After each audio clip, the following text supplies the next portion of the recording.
Do you ever feel stuck in the rat race?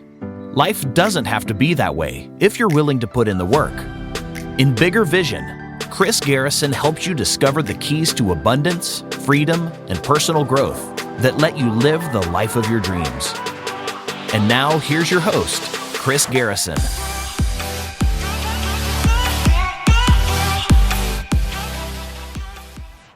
Welcome, Living Success crew. You've made it to the Bigger Vision podcast, and I am so thankful that you showed up today to listen to this content, because this is the number one thing that keeps people from reaching their dreams, from dreaming big, from thinking big, from going after the moon.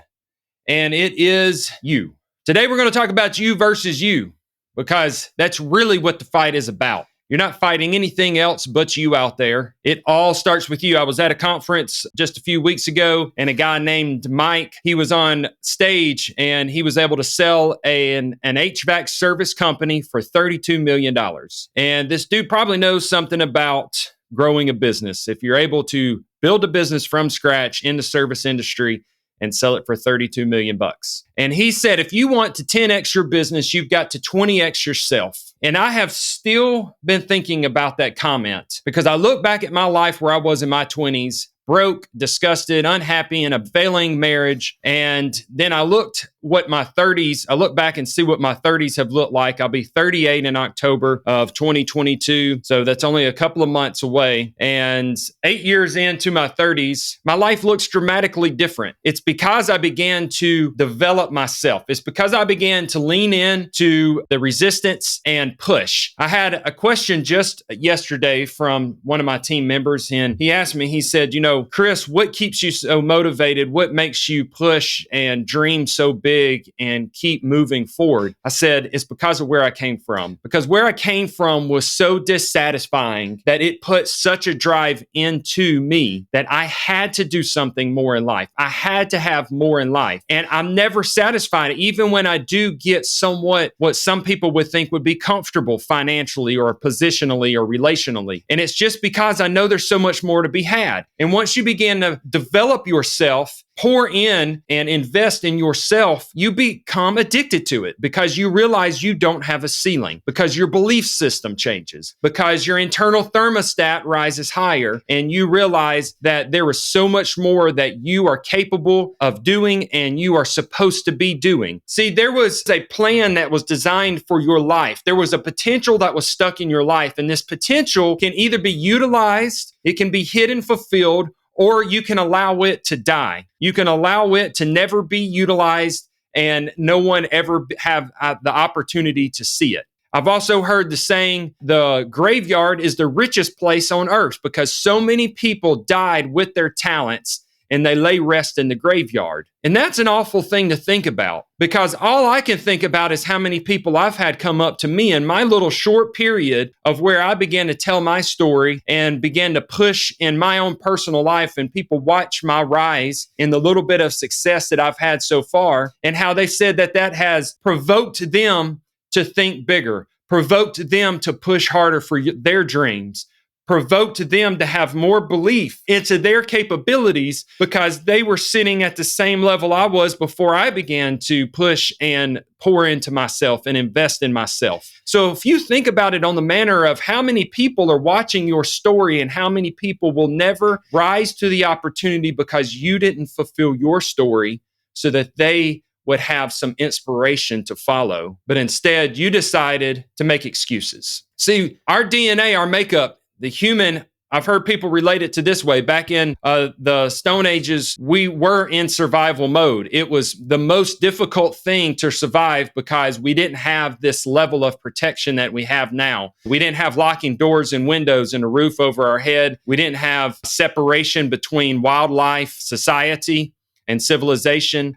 We didn't have those types of fences that protected us from the outside world. Snakes crawled up into where you were laying on the bed, lions or whatever, the predators, and you were the prey. That was what our DNA was made up as, is to survive. And so anything that might cause harm to us, our reaction was what they say our reaction was to retreat or was to protect ourselves. In this day, we don't have to be in a survival mode. But unfortunately, most people live in this survival mode because they are constantly going back to what our ancestors had to do. But we don't have lions sitting at our front door trying to eat us anymore. So why do we respond that way? That's why I say it's you versus you. There's not really anything else that's keeping you from reaching your potential except the excuses that you make in your head. Well, I wasn't given the right opportunity. Well, I wasn't born in this family. Well, I didn't have enough money to. Well, I didn't know how to. Well, I wasn't capable of because I didn't get this experience or this exposure. See, all of those are excuses. And they're so easy because so many people make them that it feels okay to make those excuses. But the only thing that you are failing when you make excuses is yourself. Because yourself is dependent upon you. Your future self is standing there in its full potential saying, please reach me, because we are going to have a grand life. Life is going to be so good if you will just push past the times when you don't feel like doing it. If you will just get disciplined and dedicate yourself to the things that are revenue generating tasks. If you will get past the uncomfortable and you will move into your destiny and your truth in which you were supposed to be. There is so many sad stories laying in the graveyard because they just simply did not push into the resistance. They simply did not get uncomfortable. They simply decided to survive. And you weren't meant to survive. You were meant to thrive. You were meant to live. You were meant to grow and experience life with a smile on your face and with energy. And you were supposed to be able to allow others around you to experience that same lifestyle because you chose to do what was hard. You chose to get uncomfortable. It's not just about you. You also affect those immediately around you when you choose to stay uncomfortable. Maybe it was public speaking and you decided to get up and speak in front of a group of 3 or 4 or 5. Maybe it's just a simple fact that you decided to post a video on social media because you were scared of judgment, but you decided that it was more important for you to get exposure on yourself and what you were doing for opportunity than it was of what someone's judgment might be about you. So what if you stutter? So what if you don't make sense the first time? So what if you whatever look like, sound like, or feel like when you post your video on social media? You know what? You did more than what that other person did that's judging you. Heard Grant Cardone say, you've not made it till you've got haters. If you don't have haters, then you better get to pushing because nobody knows about you, because there is somebody that's going to hate because they're out here making excuses why they're not doing what they should be doing. And that's the easiest way to make them feel better about staying stagnant is by making fun of someone else.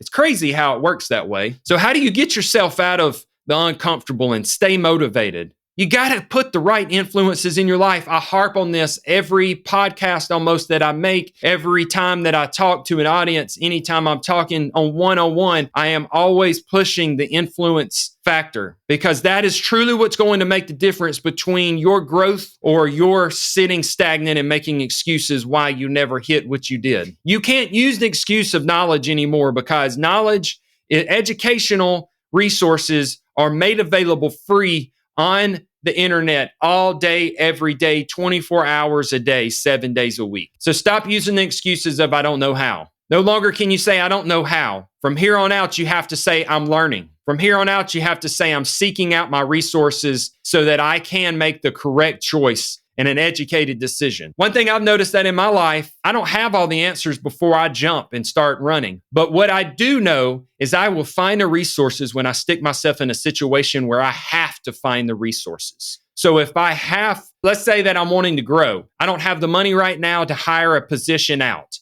but I hire that position out. That right there motivates me to get out there and drive some more revenue into the company so that I can afford that position. If I don't know how to do something, talk about real estate. I go and I got just enough to understand what a good deal should be. I go and I talk to the seller, and then all of a sudden I'm like, dang, I got to put a contract on this. I don't even know what a contract's supposed to look like. Do I just write this on a piece of paper? I, Chris Garrison, am buying from John Doe this house on 123 Main Street for $85,000. I mean, what does it look like? So I immediately start calling up, phoning a friend. You know, Who Wants to Be a Millionaire show. You've got a phone a friend option. I start calling somebody. I'm calling a real estate attorney. I'm calling whoever. Somebody's going to lead me to the answer that I need. This is the attitude that you've got to have. You got to stop making the excuses of why you're not doing something, and you've got to just start taking action, because when you start taking action, it doesn't matter if you hit the right resource the first time, the second time. Somebody's going to lead you to the answers that you need. But instead, we want to sit here and say, I don't know. And it's such a cheap trade-off for your future, for your dreams. Why would you trade, I don't know, for filthy rich down the road, for having complete freedom of choice, because you have complete freedom of finance, because you have complete freedom in education and knowledge of what you've gained over the years of you pushing and not saying I don't know, or not saying I don't have, or not saying I wish I could have or did have. I mean, why do we trade our dreams and our future for such cheap, get us nothing excuses? It's inconceivable why we do that, but we've been trained to do that. We've been trained that we're supposed to be delivered everything instead of going out and finding it and taking it. Because if you go out and take it, then you're being too aggressive. If you go out and find it, then you're being overachiever. Damn it. I want to be an overachiever, because my dreams and future is way more important than what anybody else thinks. Your dreams, your future is way more important than what anybody else thinks. Why do you sit here and just get by? Why do you have to sit here and budget your money? Why do you have to sit in this lame old job that you don't enjoy anymore, instead of pushing past and finding the resources to educate yourself so that you can move into a position that you truly do enjoy, so that you know that you've got so much value that they have to pay you more, or otherwise the competitor is going to snatch you up like a snack and take you and really show you and pay you what you deserve for the value that you bring to the table. But you've got to have value that you're bringing before you can have those kind of opportunities. And making excuses will never allow you to bring the value that you're supposed to bring. So I want to make sure that you will put yourself in a position so that you stop making excuses and you start investing in yourself. You start putting yourself in the rooms where you're going to have the positive resources that are going to propel you towards your goals and change your belief system. Because you versus you also is about your limiting belief. If you only believe that you can make $100,000 a year, then that's what you're going to make. But as soon as you believe you're capable of making $1 million a year or $1 million a month, then you're going to start taking the actions that's going to get you to that point in life. I am a testimony of what it is about, as my belief system rises, of what I can do, how my finances and my lifestyle begins to change, how my cadence has changed and my confidence in the way I walk. My shoulders are held up higher. My head is tilted back. I walk with a level of confidence. I move in a direction. When I'm walking, when I'm moving towards what I want, I move like, if you've ever seen Mike Tyson in the boxing ring,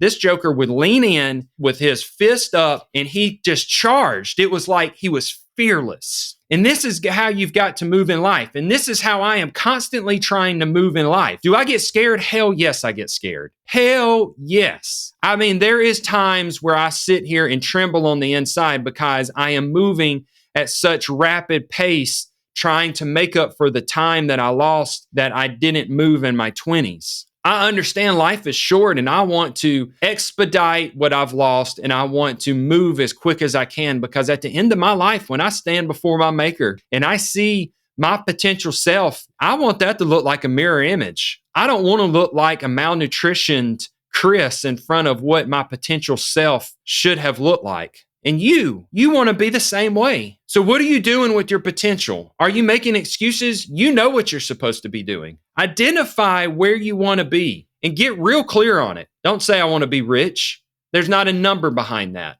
Don't say own a business. There's no type of business behind that. What does that look like? Owning a business might be you in a truck, running down doing service work, working 80 hours a week so that you can actually make $100,000 a year. Or owning a business might be you've got 150 employees and you're over here managing management and leadership. Identify what you want your future to look like and get real clear on it. And then you've got to design that path. Design that path that's going to get you where you're trying to go. So if it's 150 employees, then how many jobs does it take to be able to keep 150 employees? What does that organizational chart look like? What are you going to be selling your customers to be able to pull in enough clients and enough jobs so that you can have enough invoices to produce enough money to support 150 employees and all of the overhead that it's going to take for that company to run? You've got to get clear on what you want. So start with getting in the right rooms and getting the influences that you need in your life. Decide what you really want your future to look like and get clear on what that future is. Stop being so generic. And then decide what the steps are going to be that's going to climb you up the mountain to your goals, to your dreams, to your wishes. It's as simple as that. We overcomplicate life so much because we overcomplicate it with excuses. But you should wake up and you should growl at the world. You should do whatever it freaking takes to make sure that you have this excitement and passion inside of you that pushes you and drives you when it's uncomfortable, that pushes you and drives you when you don't feel like doing it. Because it's the consistency in action that's going to take you down the path of results. I want you guys to live in success. Let's start taking action today. Let's get in the right influences, start feeding your eyes, feeding your ears, and speaking what is positive and taking you towards your dreams and your visions and what lifestyle you know you're supposed to be living. Until next time, let's grow together.